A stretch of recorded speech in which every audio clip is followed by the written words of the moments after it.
దీంట్లో కానీ అతనికి ఏ కాగితమో తెలియదు చేసుకున్నాడు అది ఇది అప్పుడు సుధా సింగ్ దర్యాప్తులో తేలింది. తర్వాత వచ్చినటువంటి రామ్ సింగ్ విచారణలో దాన్ని డైవర్ట్ అయింది. వాళ్ళ ఎందులో ఆ కాగితం కానీ అలా ఆయన్ని చచ్చిపోయే ముందు ఆయనే ఆత్మహత్య చేసుకున్నట్టుగానా లేదా ఎవరో కొట్టి చంపుతుంటే నేను రాస్తున్నాను అన్నట్టుగా వాళ్ళ డ్రైవర్ నన్ను కొట్టి చంపుతున్నాడు అన్నటువంటి విధంగా రాయటం అన్నటువంటిది రాయిపించడం. ఆ రాయిపించిన కాగితాన్ని వీళ్ళు దాచిపెంచడం, ఈ వ్యవహారం మూలంగానే అనుమానాలు ఇష్యూస్ నడిచినాయి. ఇప్పుడు ఈ కేసులో ప్రధానమైనటువంటి అంశం ఏంటి అంటే డబ్బు.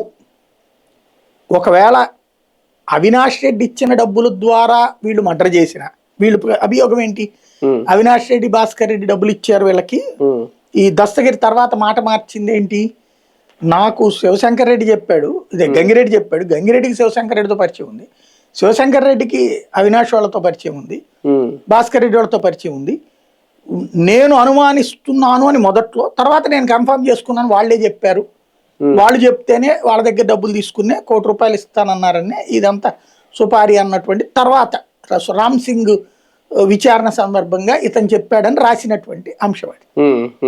కాబట్టి ఇప్పుడు ఆ డబ్బులు వీళ్ళు ఏదన్నా మరి వీళ్ళు బల్క్గా ఇవ్వాలా, అది క్యాష్గానే ఇచ్చి ఉండాలి కదా, ఇవ్వాలంటే వీళ్ళు ఏదన్నా అమ్ముండాలి.